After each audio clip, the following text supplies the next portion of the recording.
अस्सलाम वालेकुम जी, कैसे हैं आप? मुझे उम्मीद है कि बिल्कुल ठीक ठाक होंगे। अब जल्दी से इस वक्त टाइम हो चुका है सहरी का और मुझे भूख भी बहुत लगी है। तो लेकिन मैं आपको दिखाना चाहती हूँ कि मैंने जो अभी खाना बनाया है अपने लिए, तो मैं अपनी सहरी कैसे तैयार करती हूँ, तो मैं ज़रा जल्दी से आपको ये देखिए जनाब, ये हमारी सहरी है। ये देखिए कितने मज़े का मैंने ये जनाब मटन और किसके साथ ग्रीन पीस के साथ बनाया है, यानी कि सब्ज़ मटर के साथ ये बनाया है। इसके साथ थोड़ा सा चार है, ये मेरी रोटी है, इसके अंदर मैंने देसी घी लगाया है और एक या दो अंडे में लेती हूँ। एक मैं पहले ही खा चुकी थी, तो ये दूसरा पड़ा हुआ ये खाऊंगी, साथ में एक गिलास लस्सी का। तो यहाँ पे जो बात मैं आपसे करने जा रही हूँ, इसका असल में मकसद क्या है? मकसद ये है कि आप जो भी खाएं सहरी के टाइम ऐसी चीज़ खाएं कि जो आपको सारा दिन हमने निकालना होता है, तो हमें सारा दिन के लिए वो काफ़ी हो, यानी हमारा पूरा दिन उससे निकल सके। और दूसरी अहम बात है कि मुझसे थोड़ी सी गलती हो चुकी है, मेरे ख्याल में मैं पहले इसको टेस्ट करके आपको बताऊं, उसके बाद मैं अपनी गलती भी बताऊं।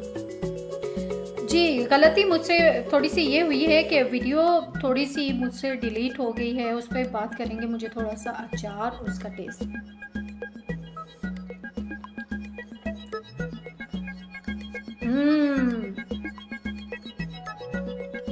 हर चीज़ का भुना भुना जायका आ रहा है,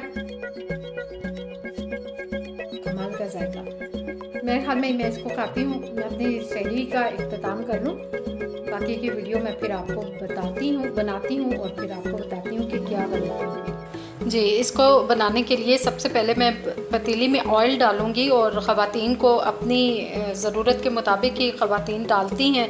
और चूँकि ये असल में मैंने इसमें चिकन फ्राई किया था, तो ये वो ऑयल था, मैंने वो डाल दिया। आप हस्बे ज़रूरत डाल दें प्याज इसमें। अब ये देखें, तकरीबन मैंने एक कटोरी भर के काटी हुई है, ये दो दरमियाने साइज़ के प्याज हैं।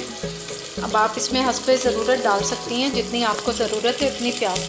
कुछ लोग ज़्यादा प्याज पसंद करते हैं, कुछ लोगों को ज़्यादा प्याज पसंद नहीं है, तो आप अपनी ज़रूरत के मुताबिक जितनी आपको पसंद है आप उतनी डाल लीजिएगा। क्योंकि ये कीमा जो है ये मटन का है, तो मटन कीमा बनाते हुए मुझे अच्छा लगेगा कि मैं उसमें थोड़ी सी ज़्यादा प्याज डाल दूँ। मैं इसको ब्राउन होने दूँगी, ब्राउन भी नहीं, लाइट ब्राउन या गोल्डन कलर कह दें। और इसके साथ ये देखिए मैंने सब्ज़ मिर्चें काट के रखी हैं। ये 1 चम्मच खाने का तकरीबन अदरक लहसुन का पेस्ट है। ये कीमा मैंने रखा है, ये तकरीबन पाव के करीब कीमा है, बहुत अच्छा है ये। और प्याज मैंने बचा ली है बीच में से, और ये मैंने बीच में मटर डाल दी। प्याज को हम ब्राउन होने देंगे, गोल्डन बल्कि होने। अच्छा, इसमें जो टमाटर है मैं ये एक डालूंगी, आप ज़्यादा डालना चाहते हैं तो ज़्यादा भी डाल सकते हैं। इसके ऊपर से ये देखिए स्किन इसकी उतर रही है, और मैं बिल्कुल इसको छील के मैंने फ्रीज़ किए हुए थे। जब ज़्यादा टमाटर ले आती हूँ तो मैं इनको फ्रीज़र में रख देती हूँ। ऊपर से ये देखिए आराम से इसके छिलके उतर जाएंगे, तो आप इस तरह छिलके उतार लीजिए। ये देखिए मैंने इसकी सारी स्किन उतार दी है, ऊपर से ये सारे छिलके इसके पड़े हुए हैं। अब इसको मैं इसके पीसीस करके इसको मैं इसमें डाल के तो कूट लूँगी। इसमें डाल के जब आप इसको कूटेंगे तो ये बड़ा अच्छा सी एक प्यूरी सी तैयार हो जाएगी। तो बस अब मैं इसको कूटूँगी। प्याज देखिए हमारा तकरीबन हो गया है, गोल्डन सा कलर इसका बड़ा अच्छा सा आ गया। मैं इसमें कीमा डाल दूँगी। ये देखिए बड़े प्यारे तरीके से भुन रहा है इस वक्त। मैंने जो कीमा डाला इसमें, ये बस तैयार होने वाला है। ये पानी इसने जो छोड़ा ये ड्राई होता है, तो मैं इसमें चीज़ें डालना शुरू करूँगी। ये देखिए मैंने ये कूट लिया है, ये टमाटर है, और ये देखिए ये हल्दी है, साथ में सुर्ख मिर्चें हैं। ये सुर्ख मिर्च है, हल्दी है, गरम मसाला पिसा हुआ है। मैं धनिया ज़्यादा डालती हूँ तो इसी वजह से ये आपको ज़्यादा लग रहा है। ये मेथी है, और ये इसके साथ लाल मिर्च या चिली फ्लेक्स। अच्छा, सब मुझे पूछते हैं कि चिली फ्लेक्स का क्या फ़ायदा है इसमें। चिली फ्लेक्स से ये होता है कि आप जब इसको डालते हैं तो इसका टेस्ट बहुत अच्छा आता है, यानी बारीक पिसी मिर्चों का मज़ा और होता है, और मोटी मोटी कूटी हुई मिर्चों का मज़ा और होता है। अब ये देखिए सारा साथ ही ये देखिए हंडिया तकरीबन इसका। अच्छा, जब आप कीमा डालते हैं बीच में तो उसके बाद थोड़ी देर के लिए इसको ढक्कन देना चाहिए, ताकि उसकी भाप से जो प्याज की भुने हुए प्याज की खुशबू है वो अच्छी तरह से उसमें रच बस। कीमा हमारा तकरीबन भुन गया है, यानी उसमें से जो पानी था वो खुश्क हो गया है। तो अब मैं इसको उतार दूँगी ढक्कन। ये देखिए कितनी अच्छी शक्ल इसकी आ गई है। पानी खुश्क हो रहा है इसमें से। इसको मैं अच्छी तरह से खुश्क करूँगी। मैं फिर से ढकूँगी ताकि ये अच्छी तरह से पानी खुश्क। ये देखिए जनाब, बड़ी अच्छी तरह से ये देखें घी छोड़ दिया है कि मैंने। अब मैं इसमें मटर डाल के इसको फ्राई करूँगी।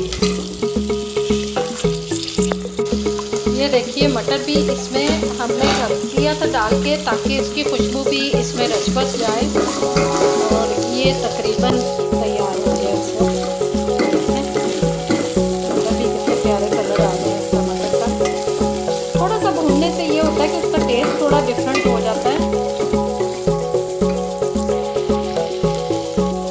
अब इसमें मैं सब्ज़ मिर्चें डाल दूँ। ये मैंने काट के रखी हुई थी।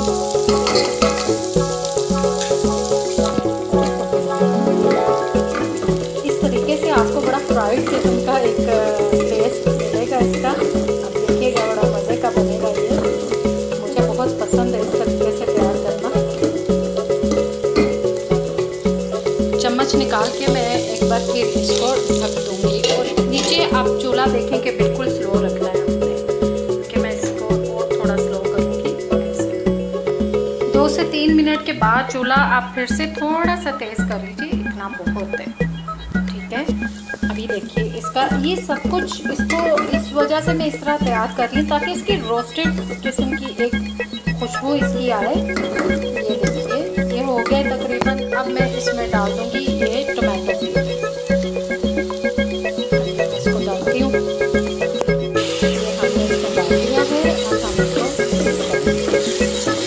तो इससे पानी मिलेगा इससे, तो उससे ये होगा कि अच्छी तरह से इसको भूनूँगी तकरीबन 2 से 3 मिनट। हर चीज़ को आपने 2 से 3 मिनट, या अगर आपको पानी पानी लग रहा है बीच में तो इसको थोड़ा सा और टाइम दे देते। इसको भी मैं फिर से ढक दूँगी।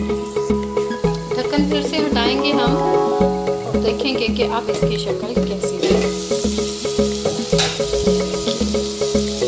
ये बार बार जो मैं तरीका आपको बता रही हूँ, मुश्किल ज़रूर लगता है कि बहुत ज़्यादा भाई ये तो क्या उसको कहते हैं कि बड़ा ही मुश्किल लग रहा है, या ये बहुत ज़्यादा झंझट है। हालांकि झंझट इतनी नहीं है। ये तकरीबन हो चुका है। अब मैं बता दूं कि जब हमने टमाटर डाल के भुना था, और ये देखें इतना खूबसूरत इसका हंडिया का कलर आया हुआ है, टमाटर डाल के भुना था, तो उसके बाद हमने इसमें डालना था अदरक लहसुन का पेस्ट। वो डालने के बाद थोड़ी देर उसको भून के हमने नमक मिर्चें वगैरह सब कुछ बीच में शामिल कर लेनी थी। और उसके बाद ये देखिए हंडिया की कितनी खूबसूरत शक्ल नज़र आ रही है। और ये बहुत बहुत ही मज़ेदार और बिल्कुल रोस्टेड किस्म का टेस्ट है इसका। मुझे यकीन है कि आपको आज की ये रेसिपी बहुत पसंद आएगी। फीडबैक देना मत भूलिएगा। नरजिस काज़मी को दीजिए इजाज़त। अल्लाह हाफिज़।